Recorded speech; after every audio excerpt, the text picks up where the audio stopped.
नमस्कार, ये आकाशवाणी पटना है। अब आप राकेश कुमार सिंह से प्रादेशिक समाचार सुनिए। पहले मुख्य समाचार। प्रधानमंत्री नरेंद्र मोदी आज सुबह 11 बजे आकाशवाणी पर मन की बात कार्यक्रम में देश विदेश के लोगों के साथ अपने विचार साझा करेंगे। केंद्रीय कृषि मंत्री शिवराज सिंह चौहान आज दरभंगा में मखाना अनुसंधान केंद्र में किसानों और वैज्ञानिकों के साथ करेंगे बैठक।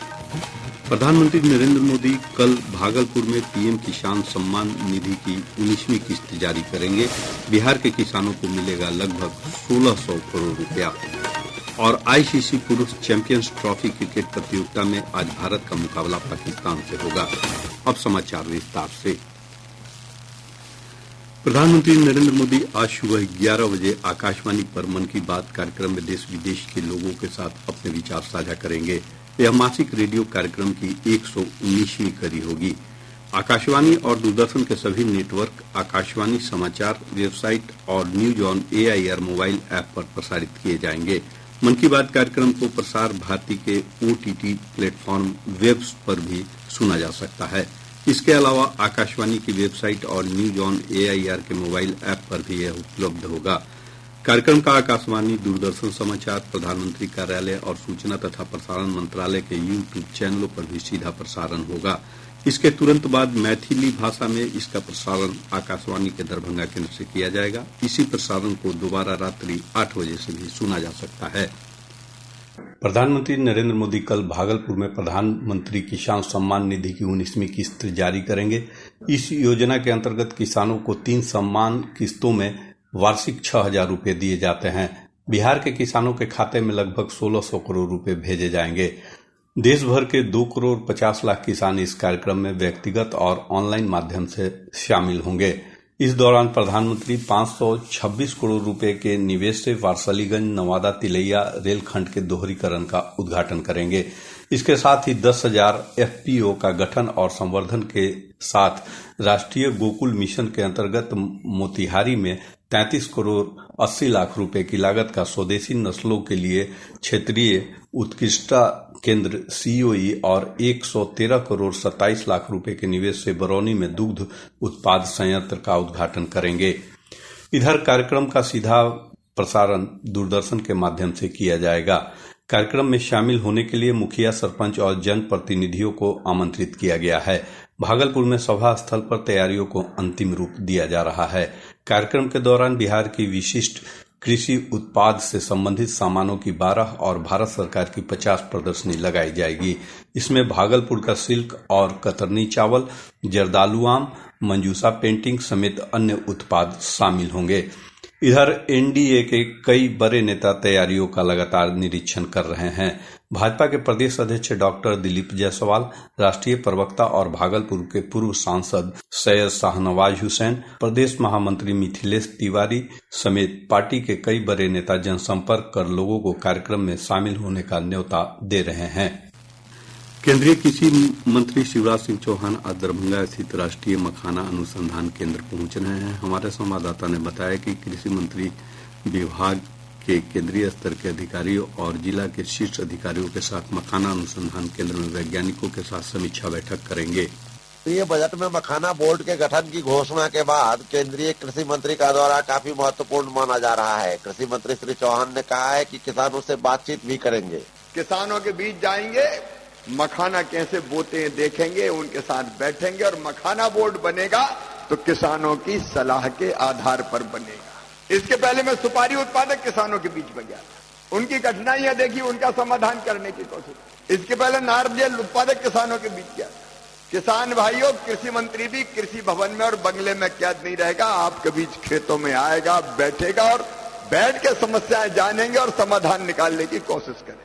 दरभंगा में होने वाली बैठक में केंद्रीय बागवानी विभाग के उप निदेशक प्रभात कुमार, कृषि विभाग के केंद्रीय वैज्ञानिक प्रमुख राजेश कुमार विश्वकर्मा, मखाना अनुसंधान केंद्र के निदेशक नचिकेता कोतवाली, मखाना वैज्ञानिक डॉक्टर मनोज कुमार सहित विभिन्न वैज्ञानिक उपस्थित रहेंगे। कृषि मंत्री श्री चौहान 2000 से अधिक मखाना कृषकों, मछली पालक, सिंघाड़ा खेती करने वाले किसानों के साथ खुला संवाद भी करेंगे और मखाना किसानों के से रूबरू होकर उनकी समस्याओं से अवगत भी होंगे। मणिकांत झा, आकाशवाणी समाचार, दरभंगा।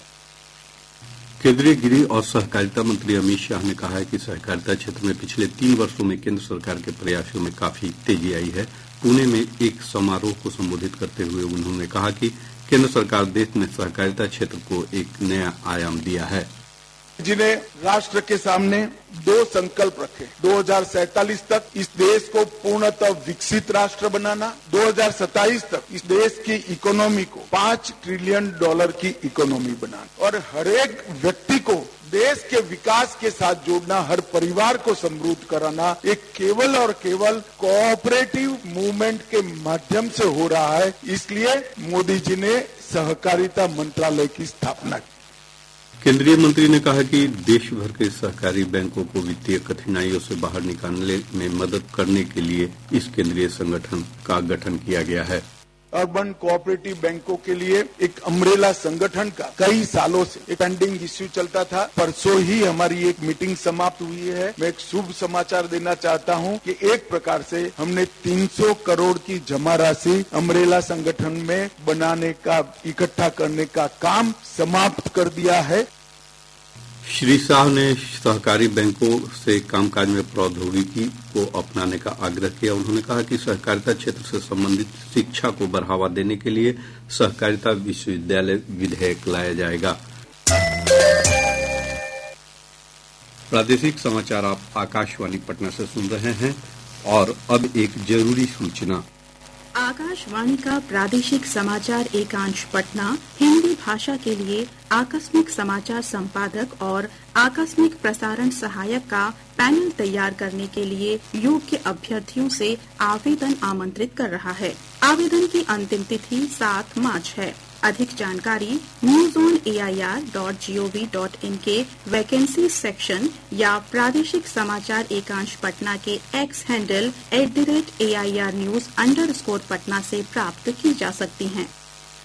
अब बढ़ते हैं समाचारों की ओर। पटना मेडिकल कॉलेज अस्पताल का 2 दिवसीय शताब्दी समारोह कल से शुरू हो रहा है। राष्ट्रपति द्रौपदी मुर्मू 25 फरवरी को समारोह में शामिल होंगी। इससे पूर्व जेपी गंगा पथ पर प्रतीकात्मक शताब्दी दौड़ का आयोजन किया गया। शताब्दी दौड़ में बड़ी संख्या में पीएमसीएच के पूर्ववर्ती छात्रों ने भाग लिया। समारोह आयोजन समिति के अध्यक्ष डॉक्टर ए हई ने कहा कि शताब्दी समारोह ऐतिहासिक और भव्य होगा। राज्य के अधिकतर भागों में न्यूनतम तापमान में सामान्य से 3 से 5 डिग्री सेल्सियस की बढ़ोतरी दर्ज की गई है, जिसके कारण दिन के समय लोगों को हल्की गर्मी का एहसास हो रहा है। मौसम विज्ञान केंद्र पटना के वैज्ञानिक ने बताया कि अगले 3 दिनों तक तापमान में वृद्धि का क्रम जारी रहेगा। मौसम पूर्वानुमान के अनुसार अगले 72 घंटों के दौरान न्यूनतम एवं अधिकतम तापमान में कोई विशेष परिवर्तन होने की संभावना नहीं है। अगले 24 घंटों के दौरान राज्य के पूर्वी भाग के अधिकांश जिलों के 1 या 2 स्थानों में मेघ गर्जन वज्रपात होने की संभावना है। केंद्र सरकार ने बिहार के शिवहर, सीतामढ़ी, मधुबनी, सुपौल, अररिया, किशनगंज, पश्चिमी चंपारण और पूर्वी चंपारण से होकर गुजरने वाली गोरखपुर सिलीगुड़ी एक्सप्रेस वे के मार्ग अलाइनमेंट को मंजूरी दे दी है। इस सड़क में गंडक, बागमती और कोसी नदी पर पुल का निर्माण भी होगा। उप मुख्यमंत्री सह पथ निर्माण मंत्री विजय कुमार सिन्हा ने कहा कि एक्सप्रेस वे के लिए जमीन अधिग्रहण किया जा रहा है। उन्होंने कहा कि 6 लेन वाली इस एक्सप्रेस वे की लंबाई लगभग 567 किलोमीटर है। इसमें प्रदेश में सड़क 417 किलोमीटर से अधिक लंबी होगी। परियोजना पर 37,465 करोड़ खर्च होंगे। परियोजना के लिए 100 मीटर की चौड़ाई में भू अर्जन किया जाएगा। उप मुख्यमंत्री श्री सिन्हा ने बताया कि मोकामा मुंगेर, पीरपैंती महगामा, साहेबगंज, अरेराज बेतिया और कोनाहवा से मकेर सड़क को भी मंजूरी मिल गई है। उन्होंने कहा कि केंद्रीय सड़क और संरचना निधि CRIF में 642 करोड़ रुपए की मंजूरी केंद्र सरकार ने दी है। पथ निर्माण विभाग ने पटना में कांवरिया पथ अनियमितता मामले में निर्माण कंपनी को अगले 10 वर्षों के लिए काली सूची में डाल दिया है। उप मुख्यमंत्री सह पथ निर्माण मंत्री विजय कुमार सिन्हा ने बताया कि अधिकारियों को यह निर्देश दिया गया है कि सड़क परियोजनाओं का एस्टीमेट तैयार करने में पूरी सतर्कता बरतें। मैट्रिक की वार्षिक परीक्षा के छठे दिन कल कदाचार के आरोप में 3 परीक्षार्थी निष्कासित किए गए। इसमें पटना, अरवल और सुपौल जिले के एक परीक्षार्थी शामिल हैं। वहीं दूसरे के बदले परीक्षा दे रहे 5 फर्जी अभ्यर्थियों को पकड़ा गया। इनमें मधेपुरा के 4 और पटना के 1 परीक्षार्थी हैं। कल दोनों पालियों में ऐच्छिक विषय की परीक्षा होगी। आईसीसी पुरुष चैंपियंस ट्रॉफी क्रिकेट प्रतियोगिता में आज दुबई इंटरनेशनल स्टेडियम में भारत का मुकाबला पाकिस्तान से होगा। यह मैच भारतीय समय के अनुसार दोपहर 2:30 बजे से शुरू होगा। बांग्लादेश के खिलाफ जीत के साथ आईसीसी इवेंट की शुरुआत करने के बाद भारत उत्साहित है। वहीं न्यूजीलैंड के खिलाफ अपना पहला मैच हारने के बाद पाकिस्तान दबाव में है। कांग्रेस के प्रदेश प्रभारी कृष्णा अल्लावारू कल से 4 दिनों तक विभिन्न जिलों का दौरा करेंगे। इस दौरान श्री अल्लावारू पार्टी के वरिष्ठ राजनीतिज्ञों और कार्यकर्ताओं के साथ बैठक करेंगे। बरौनी लखनऊ एक्सप्रेस रेलगाड़ी अब भागलपुर तक जाएगी। मालदा रेल मंडल के एक अधिकारी ने बताया कि इसे जल्दी ही शुरू कर दिया जाएगा। रोहतास जिले के डेहरी अनुमंडल क्षेत्र में जांच के दौरान अनियमितता पाए जाने पर 10 पीडीएस दुकान का लाइसेंस रद्द कर दिया गया है। पूर्वी चंपारण जिले में पताही थाना क्षेत्र के दरोगा अखिलेश कुमार सिंह को रिश्वत लेने के आरोप में निलंबित कर दिया गया है। रोहतास जिले के धौड़ार थाना क्षेत्र के लेरुआ गांव के पास पड़ती जमीन से 7.5 क्विंटल अमोनियम नाइट्रेट जब्त किया गया है।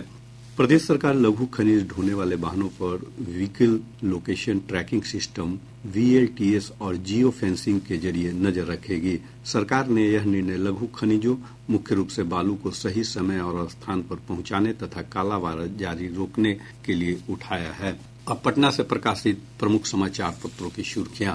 आज के सभी समाचार पत्रों ने अलग अलग खबरों को प्रमुखता से प्रकाशित किया है। हिन्दुस्तान ने महाकुंभ से जुड़ी खबर को प्रमुखता दी है। अखबार लिखता है प्रयागराज जाने वाले मार्गों पर भीषण जाम। दैनिक जागरण की बड़ी खबर है डिजिटल प्लेटफॉर्म पर कार्रवाई के लिए आएगा नया कानून। दैनिक भास्कर ने रेल स्टेशनों पर भीड़ नियंत्रण करने के लिए रेलवे की ओर से जारी नए दिशा निर्देशों पर लिखा है ट्रेन छूटने से 30 मिनट पहले प्लेटफॉर्म पर होगी एंट्री। टिकटों पर कलर कोड जिससे यात्री एक प्लेटफॉर्म पर रहें। प्रभात खबर ने पुलिस सप्ताह की बैठक पर राज्य के मुख्य सचिव के हवाले से लिखा है साइबर अपराधियों के सिंडिकेट को जड़ से उखाड़ फेंके पुलिस। आज अखबार की सुर्खी है पेट्रोल डीजल सस्ता होगा। और अब अंत में मुख्य समाचार एक बार फिर। प्रधानमंत्री नरेंद्र मोदी आज सुबह 11 बजे आकाशवाणी पर मन की बात कार्यक्रम में देश विदेश के लोगों के साथ अपने विचार साझा करेंगे। केंद्रीय कृषि मंत्री शिवराज सिंह चौहान आज दरभंगा में मखाना अनुसंधान केंद्र में किसानों और वैज्ञानिकों के साथ करेंगे बैठक।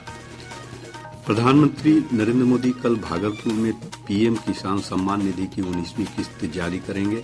बिहार के किसानों को मिलेगा लगभग 1600 करोड़ रुपया।